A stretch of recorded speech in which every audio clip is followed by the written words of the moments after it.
Role.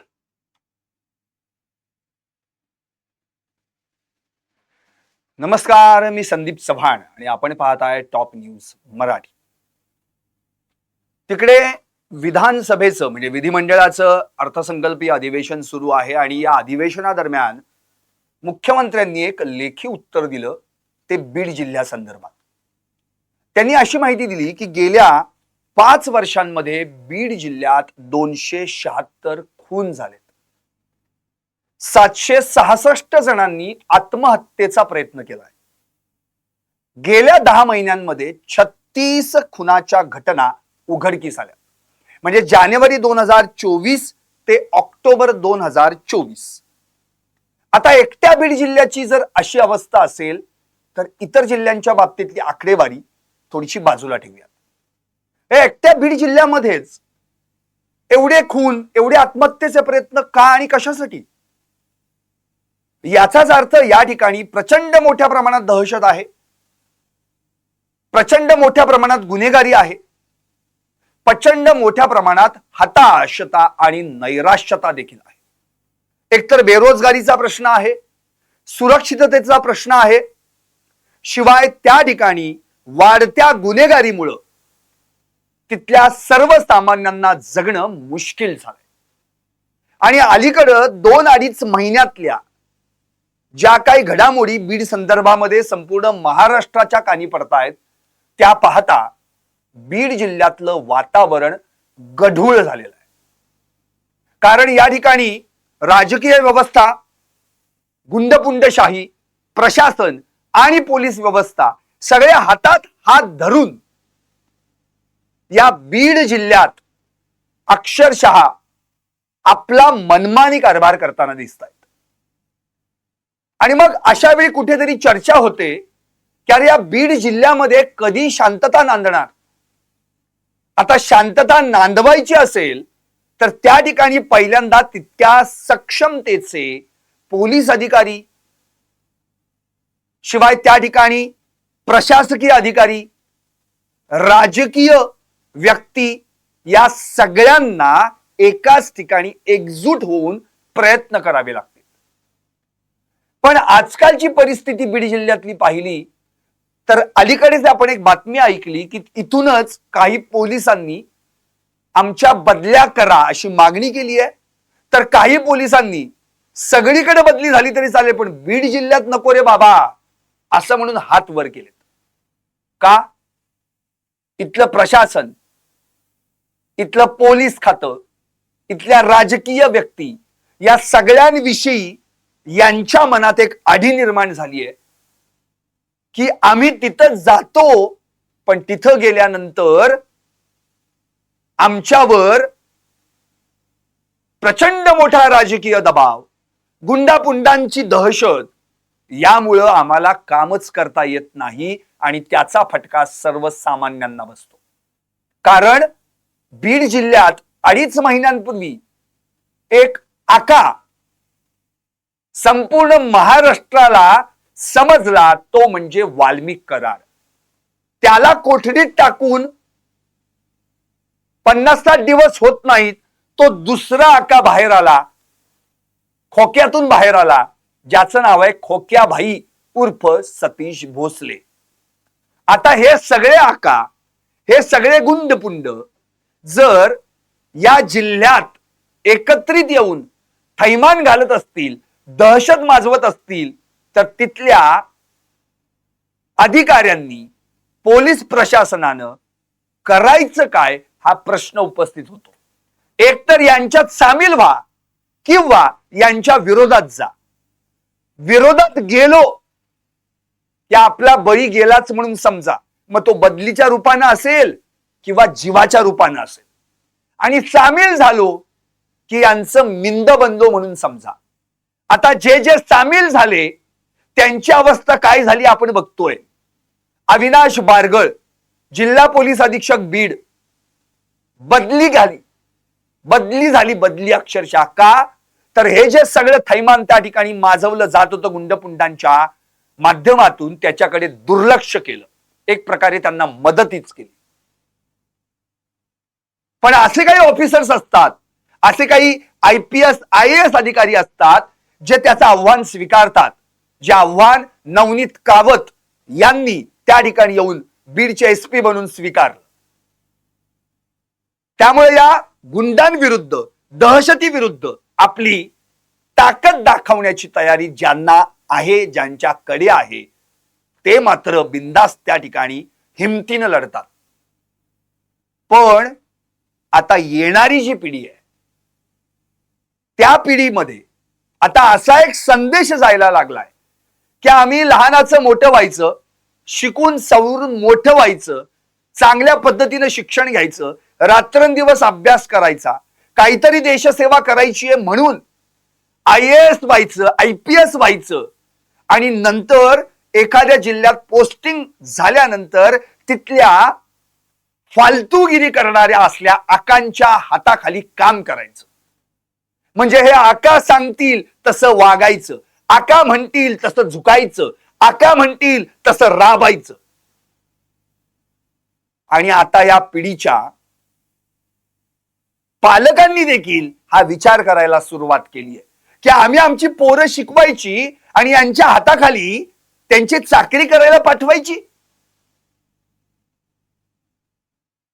म्हणजे कराड खोक्याची चाकरी, मग नकोच ती नोकरी, अशी परिस्थिती आजच्या पालकांमध्ये निर्माण झाली आहे. आणि अशाच एका हताश झालेल्या बापानं थेट मुख्यमंत्र्यांनाच पत्र लिहिलंय आणि या पत्राच्या माध्यमातून बीड जिल्ह्यातल्या दहशतीमुळं नवीन निर्माण होणाऱ्या IAS IPS अधिकाऱ्यांवर कशी दहशतीची तलवार टांगती आहे याचा उल्लेख केलाय. त्यामुळं मी अगदी सुरुवातीला पहिल्यांदा या संपूर्ण लाईव्ह कार्यक्रमाचं नाव तुम्हाला सांगणार आहे. हताश बापाचं मुख्यमंत्र्यांना पत्र, पोराला IAS IPS बनवायचे आणि आदेश आकाचे पाळायचे, कराड खोक्याची चाकरी त्यापेक्षा नको ती नोकरी. आता या बापानं, हताश झालेल्या बापानं, नैराश्य आलेल्या बापानं हे पत्र का लिहिलं याच्या मागचं कारण पण फार महत्वाचं आहे. त्यांच्या मुलानं त्यांना विचारलं की आप्पा मी कलेक्टर बनू का आणखी त्याच्यापेक्षा मोठा बनू. त्यावेळी या बापासमोर काय उभं राहिलं माहितीये? बीडचं भयानक चित्र. बीड मधला आका वाल्मिक कराड त्यांच्या नजरेसमोर आला. बीड मधलाच शिरूर तालुक्यातला खोक्या भाई त्यांच्या नजरेसमोर आला आणि वाल्मिक कराडनं दहशत माजून खंडणीसाठी संतोष देशमुख यांना कसं हालहाल करून मारलं त्यांचा चेहरा नजरेसमोर आला. तर इकडं या खोक्या भाईनं दीपक ढाकणे कुटुंबियांना कसं भयानक पद्धतीनं मारलं त्यांचा चेहरा नजरेसमोर आला. त्यामुळे घाबरलेल्या बापानं, हताश झालेल्या बापानं मुख्यमंत्र्यांना थेट पत्र लिहिलंय की आता माझ्या मुलाच्या प्रश्नाचं उत्तर मुख्यमंत्री साहेब तुम्हीच द्यायला पाहिजे. त्यामुळे आता या पत्रात काय लिहिलंय ते आपण वाचूयात, ऐकूयात. हताश झालेल्या बापाचं पत्र.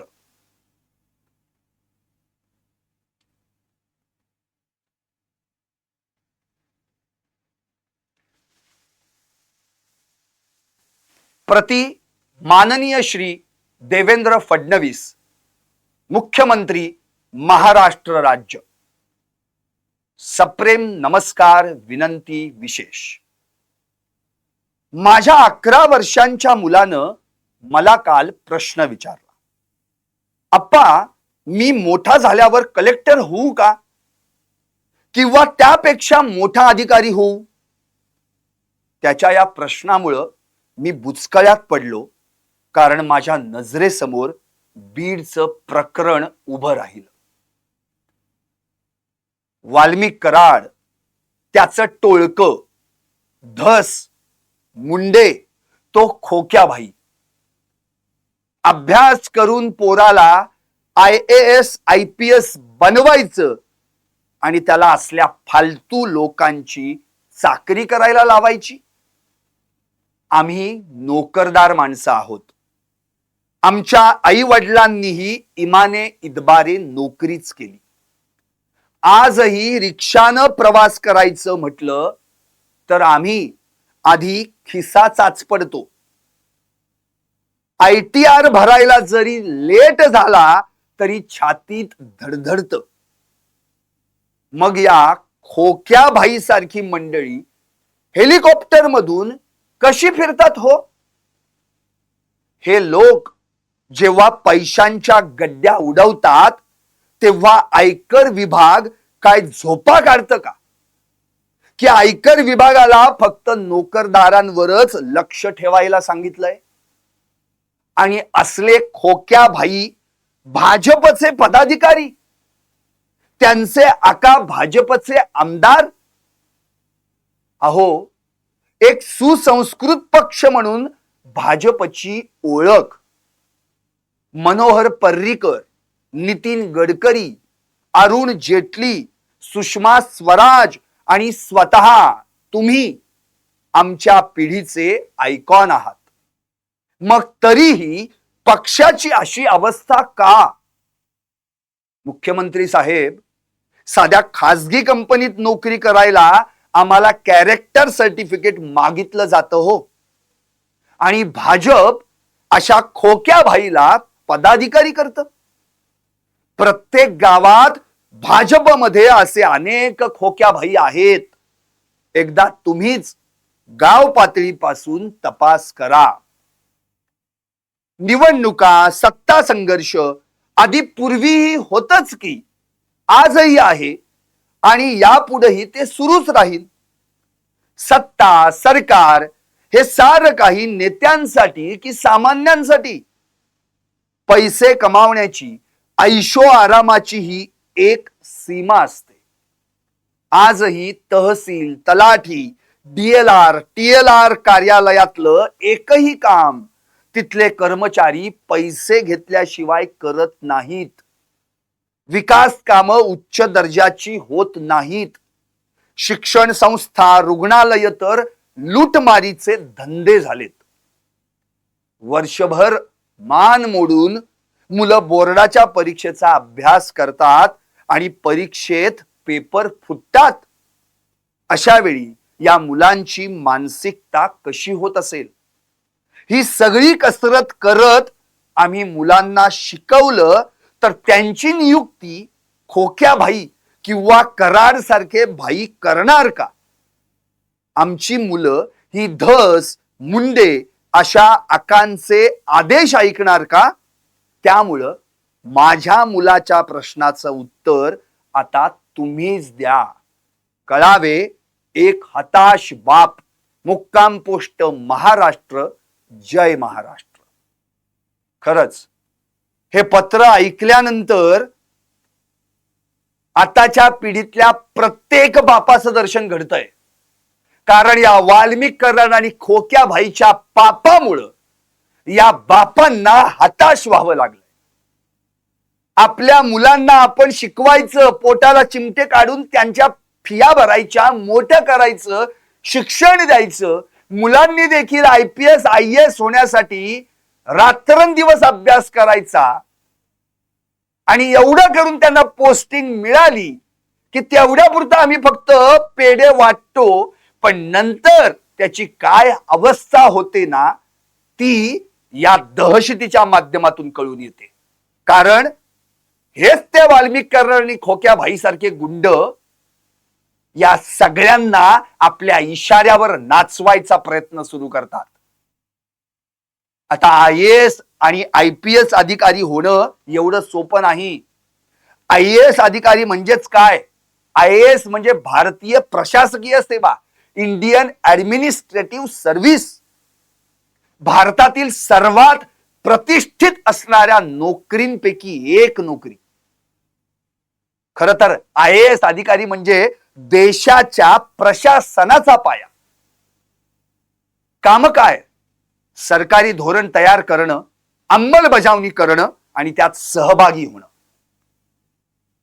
मोठमोठे उच्च पदस्थ अधिकारी जे IAS म्हणून नेमले जातात, त्यामध्ये कलेक्टर असतील, इन्कम टॅक्स ऑफिसर असतील, इलेक्शन ऑफिसर असतील, अँबॅसेडर असतील, हे सगळे जण IAS होतात ते त्यांच्या अभ्यासाच्या बळावर. त्यांच्या बुद्धी चातुर्याच्या सामर्थ्याच्या बळावर आणि आई वडिलांनी त्यांना दिलेल्या उत्तम सुसंस्काराच्या बळावर. केंद्रीय लोकसेवा आयोगाची युपीएससीची परीक्षा, नागरी सेवा परीक्षा, सिव्हिल सर्व्हिसेस एक्झाम, सीएससी आपण ज्याला म्हणतो, त्यात उत्तीर्ण व्हावं लागतं तेव्हा कुठे एक IAS अधिकारी घडतो. अगदी तसंच IPS अधिकाऱ्यांबाबतीत आहे. IPS म्हणजे भारतीय पोलीस सेवा, इंडियन पोलीस सर्व्हिस. IAS सारखीच परीक्षा असते त्यांची पण. भारतीय गुप्तचर खात्याचे संचालक ज्याला आपण इंटेलिजन्स ब्युरो म्हणतो, राष्ट्रीय गुन्हे अन्वेषण खात्याचे संचालक ज्याला आपण नॅशनल क्राईम रेकॉर्ड्स ब्युरो म्हणतो, सीमा सुरक्षा पोलीस संचालक अधिकारी, रेल्वे सुरक्षा बल संचालक अधिकारी आणि पोलीस कमिशनर, पोलीस आयुक्त, हे सगळे मेहनत घेतात, कसरत करतात, शारीरिक मानसिक अभ्यास करतात, इंटरव्ह्यू पास होतात, कितीतरी मोठमोठ्या एक्झाम्स मधून त्यांना जावं लागतं तेव्हा कुठे IPS दर्जाचे अधिकारी बनतात. आणि या अशा अधिकाऱ्यांना या असल्या थर्ड क्लास, या खंडणी गोळा करणाऱ्या, या नालायक नीच राक्षसी प्रवृत्तींच्या माणसांच्या दबावाखाली काम करावं लागतं. कारण त्यांच्यावर असतो राजकीय वरदहस्त. ते या सगळ्या गुंडपुंडांना सांगतात आपली कामं व्हायला पाहिजेत आणि हे गुंडपुंड या अधिकाऱ्यांकडून ती कामं करण्याचा प्रयत्न करतात. जीवावर बेतल्यानंतर अधिकारी देखील शेवटी त्यांचं मिंद होतात किंवा बदली करून तिथून निघून जातात. पण अशा किती ठिकाणाहून बदली करून घ्यायच्या? महाराष्ट्रातले एक ठिकाण दाखवा की जिथं राजकीय वर्ग असतं आणि या गुंडपुंडांच्या टोळ्या एकत्रितरित्या काम करत नाहीत. प्रत्येक वेळी दबाव. अहो, MPSC झालेले देखील जे काही पोलीस अधिकारी असतात ना, त्यांना तर हे हाताशी धरून नको ते उद्योग करतात, जे आपण या प्रकरणामध्ये बीडच्या संतोष देशमुख हत्या प्रकरणात पाहिलेलं आहे. पण जे सदरक्षण आहे, खलनिग्रहण आहे, हे ब्रीदवाक्य कायम मनाशी ठेवतात. सर्वसामान्यांसाठी झटायचं, सर्वसामान्यांसाठी झगडायचं, अशी निडर भूमिका घेतात. ते कुणाला बधत नाहीत, ते कुणाचे निंदे होत नाहीत, ते ताकदीने उभे राहतात. असे अगदी बोटावर मोजण्यासारखे विरळ अधिकारी आपल्याकडे आता या भारतात आहेत. नाहीतर या गुंडपुंडांनी त्यांना देखील लालूच दाखवून, लोभाचं सगळं काही मायाजाल गुंतवून त्यांना देखील अडकून घेतलेलं आहे. अगदी पोलीस शिपायापासून ते SP रँक पर्यंत, पोलीस आयुक्तांपर्यंत सगळे जण चिरीमिरीच्या नादी लागलेत, खातात पितात. सगळे जण म्हणजे हे ज्या या गुंडांच्या दहशतीखाली आणि दबावाखाली येतात ते म्हणतोय मी. जे ताठ मानेनं हिमतीनं जगतात, ते कोणाला बदत नाहीत, घाबरत नाहीत. ते ताकदीनं नवनीत गावात हिमतीनं बीड जिल्ह्यात पोस्टिंग झाली, ताकदीनं आज तिथं उभी आहेत, लढतायत सगळ्या गुंडांशी. कुणाचा वरदहस्त त्यांच्यावर नाही. तुकाराम मुंढे सनदी अधिकारी, IAS अधिकारी, याच बीड जिल्ह्यातले ते. आणि त्यांच्या 19 वर्षांच्या कारकिर्दीत 22 बदल्या झाल्यात, तरी माणूस कुणाला बदत नाही की घाबरत नाही, हिमतीनं उभा राहतो. म्हणजेच ही ताकद जी आहे ना, ही ताकद या सगळ्यांकडे येते. ती या शिक्षणातून, प्रशिक्षणातून, आई वडिलांच्या संस्कारातून हे सगळे उभे राहतात. आता एवढं सगळं घडल्यानंतर असे काही मोजके असणारे अधिकारी जेव्हा महाराष्ट्रात आपली कारकीर्द गाजवतात, तेव्हा त्यांना आयकॉन ठरवून आत्ताची पिढी पुढे जायला लागते. पुढं आपण सुद्धा यांच्यासारखं बनावं अशा पद्धतीने प्रयत्न करते. बीड मधल्या ताडसोना गावचे हे तुकाराम मुंढे मूळचे.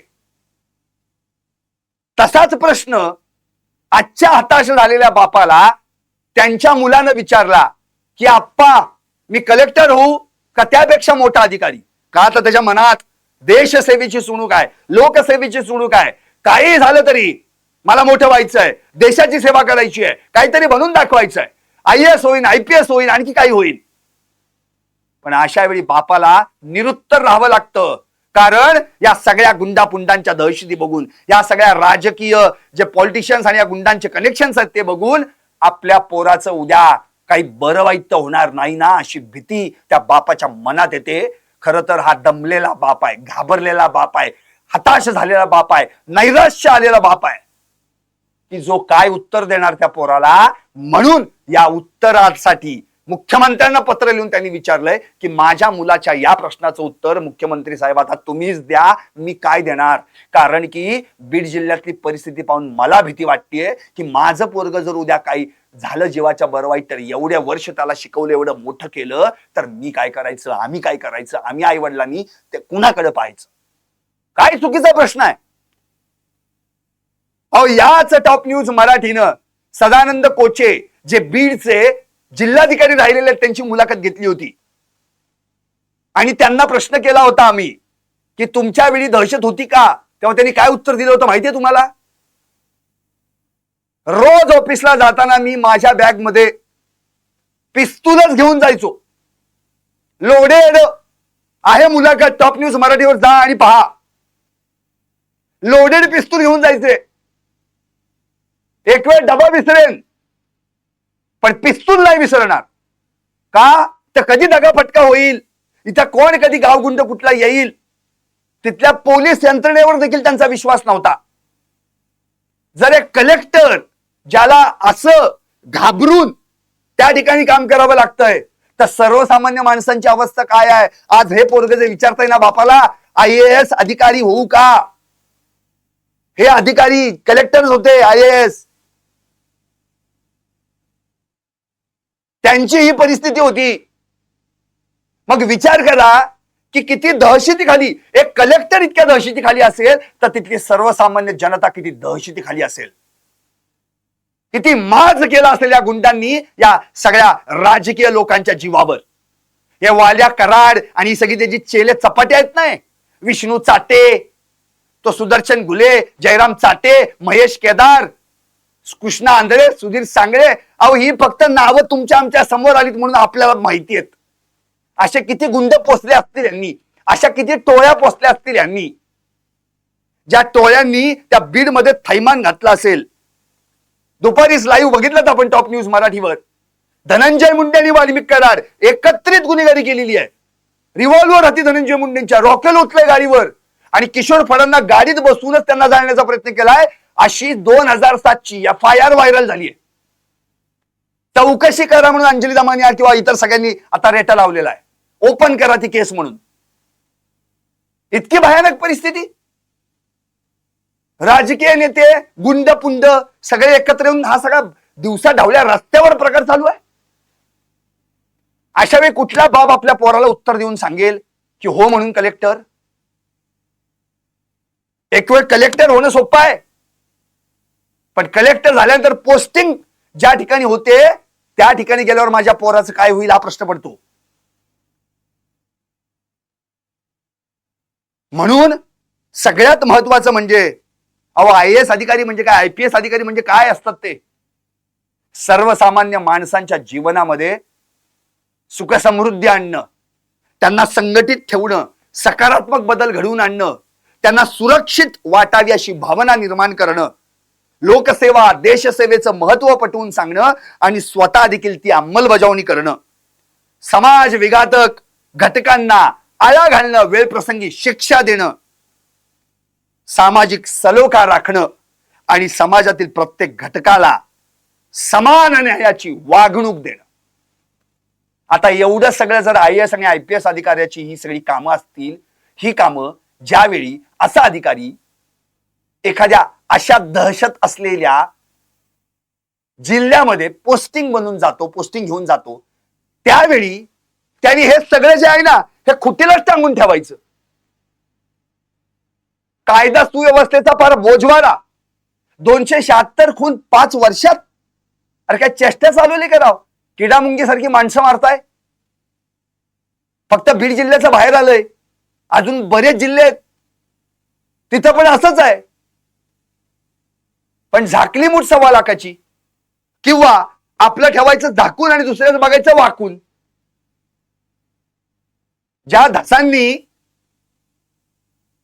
या मुंडेंचं प्रकरण, कराडचं प्रकरण, त्या चेल्या चपाट्यांचं प्रकरण धसाच लावण्याचा प्रयत्न केला त्या धासांच्या पायाखालची वाळू सरकली जेव्हा खोक्या खोक्यातनं बाहेर आला. म्हणजे बीड जिल्ह्यात असे खोके भाई आहेत किती, बीड जिल्ह्यात असे वाल्या आहेत किती, आणि यांना कुणी एकत्र जमवलं, यांना कुणी पोसलं, यांना कुणी खाऊन पिऊन मोठं केलं. नोटा उधळतायत गड्ड्याच्या गड्ड्या. कुठून आला एवढा पैसा? कारखान्याचे मिळालेले पैसे म्हणतोय. मग काय आंघोळ घालतो का तो स्वतःला? ती पण घातली त्यांनी. हेलिकॉप्टर मधून उतरतायत. काय वाक्य आहे त्या हताश झालेल्या बापाचं माहितीये? अहो, आम्ही साधा रिक्षाने प्रवास करायचा म्हटलं ना तरी पहिल्यांदा खिशात चाच पडतो. खिशात आहेत ना बाबा सुट्टे पैसे बिसे? ITR भरायचा राहून गेला किंवा लेट झाला तर छातीत धडधडत. ही मध्यमवर्गीय सर्वसामान्य माणसाची चाकरमानी माणसाची कैफियत आहे. पण लक्ष इन्कम टॅक्सचं नोकरदारांवर, आणि हे इकडे गड्ड्या उधळतात पैशांच्या. यांना काही नाही. त्या खोक्याची मुलाखत घेतली एका चॅनलनं, त्यामध्ये त्यांनी हेच सांगितलंय, मी उधळलो म्हणून काय झालं, कितीतरी उधळतात मग त्यांना पण पकड की. अरे इथं खिशात नोटा नाही. दिवस रात्र कष्ट करून दर महिन्याला आलेला पगार ज्यावेळी खिशात येतो ना त्याच वेळी त्याचं वाटप झालेलं असतं, त्याच वेळी. आणि आत डोक्यात कॅल्क्युलेशन झालेलं असतं की आता खिशात एवढे पैसे उरणार आहेत, यात पेट्रोल, नाश्ता, पाणी, जाणं येणं हे सगळं होणार आहे. बाकी सगळं काही जसं आलं तसं गेलं. घराचा हप्ता, गाडीचा हप्ता, मुलांच्या शाळेची फी, दुखलं खुपलं कुठं दवाखाना, याच्यातच जातो सगळा पैसा. हे मध्यमवर्गीयांचं जिणं. आणि अशा मध्यमवर्गीयांच्या घरातला एखादा, मला उद्या कलेक्टर व्हायचंय, पोलीस अधिकारी व्हायचंय, IAS व्हायचंय, IPS व्हायचंय, असा जेव्हा विचार करू लागतो ना तेव्हा पहिले बापाच्या काळजात धस्स होतं. का? त्यापेक्षा माझं पोरग कारकून झालं तरी चालेल, 10ला गेलं 6ला आलं, टेन्शन नको. कारण की एवढं तुला मोठं करायचं आणि तू चाकरी कुणाची करायची? या फालतू लोकांची, या आकाश स्वतःचे कोण आहेत ते, हे कराड बिराड, हे खोके भाई. अरे यांच्या नियुक्त्या कराव्या ही लायकी आहे का यांची? काय वाक्य आहे बघा, कराड खोक्या भाई यांची चाकरी त्यापेक्षा नको ती नोकरी. कारण की असे कराड आणि खोक्या भाई बऱ्याच ठिकाणी आहेत. त्याचा अनुभव या IAS IPS अधिकाऱ्यांनी येतच असणार आहे. जे पैशाच्या मागे धावले, लोभाच्या मागे धावले, त्यांची नंतर बातमी होती, आपण बघितलेलं आहे. असे कितीतरी अधिकारी आहेत, नंतर ते सगळे सापडतात. पण जे चांगले आहेत, जे उत्तमरित्या काम करतायत, त्यामुळे आज भारत अंतर्गत सुरक्षित आहे. सीमेवर संरक्षण करायला आमची लष्करी सेना सज्ज आहे. दिवस रात्र डोळ्यात तेल घालून सीमेवर रक्षण करते. का? तर भारतात कुठल्याही परकीय विघातक माणसाचं पाऊल पडता कामा नये. आणि आमच्या भारतात आत आमची सगळी पोलीस यंत्रणा, आमच्या आत भारतातला प्रत्येक जण त्याच्या घरात सुखासमाधानाने जगावा, सुरक्षित राहावा, यासाठी प्रयत्न करते. पण हे गुंडपुंड याच पोलिसांना लोभात अडकवतात, मायेत अडकवतात, पैशात अडकवतात आणि आपला खेळ सुरू करतात. ज्यांना ह्याच्यातच इंटरेस्ट आहे ते त्यांच्या गळाला लागतात. पण जे आपली सेवा करण्यासाठी त्या पदावर आहेत ते यांच्या हाताला लागत नाहीत. म्हणून तर अंजली दमाने यांनी मागणी केली आहे, मराठवाडा विभागीय आयुक्तपदी तुकाराम मुंढे या सनदी अधिकाऱ्याची नेमणूक व्हायला पाहिजे. राजकारणी अक्षरशः म्हणजे नको म्हणतात बाबा अधिकारी, आणि कर्मचारी अधिकारी तर चळाचळा कापतात.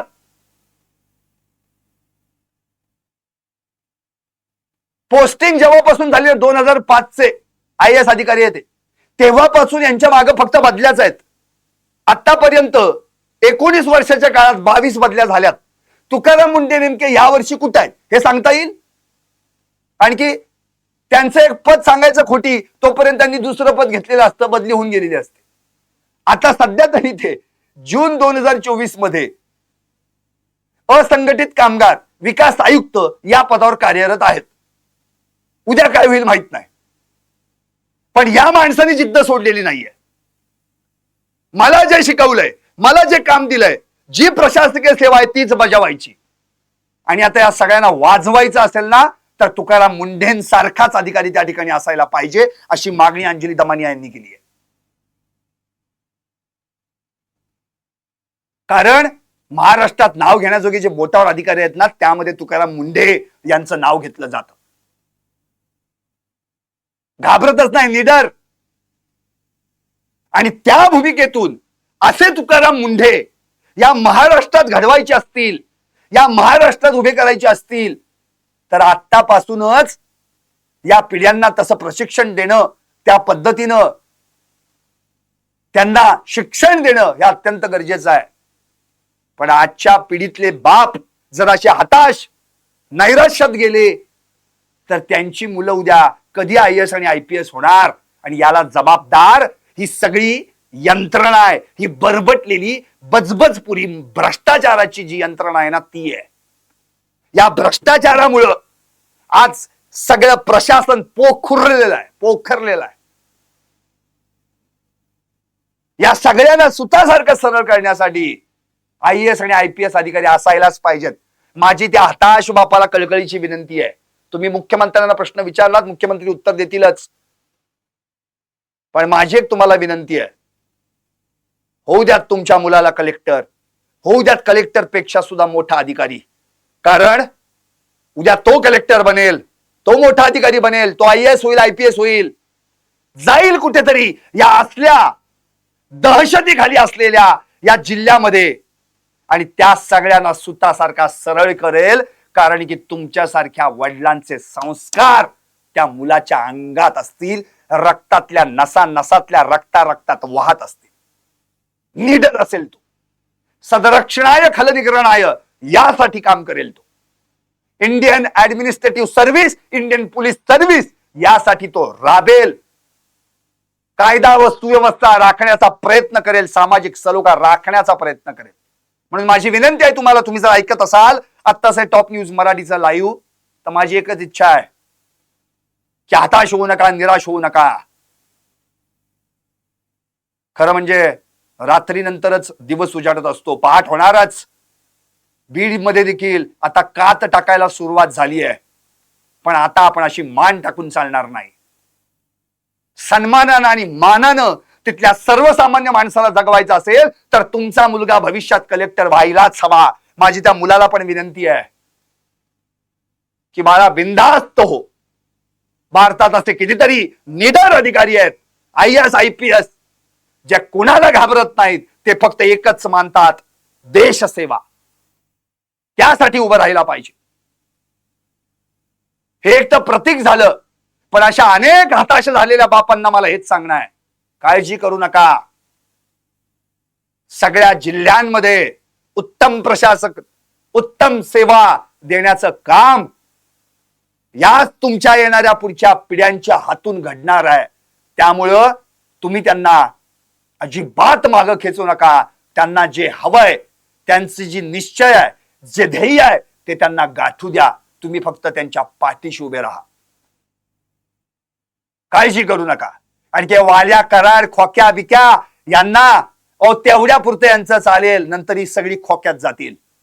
कारण की असाच एखादा अधिकारी येतो कोणतरी, जो सगळ्यांना सरळच करतो. आणि आता यांना वाजवायची वेळ आली आहे. या राजकीय नेत्यांना पण माझी हात जोडून विनंती आहे, तुमच्याकडे जे काय असे वाल्या कराड खोक्या बिक्या असतील ना, हे आत्ताच बाहेर काढा. सगळे एका रांगेत उभे करा आणि सांगा, यापुढे असले धंदे करू नका. तुम्ही पण संपाल, आम्हाला पण संपवाल. काय झालं धनंजय मुंडेंचं?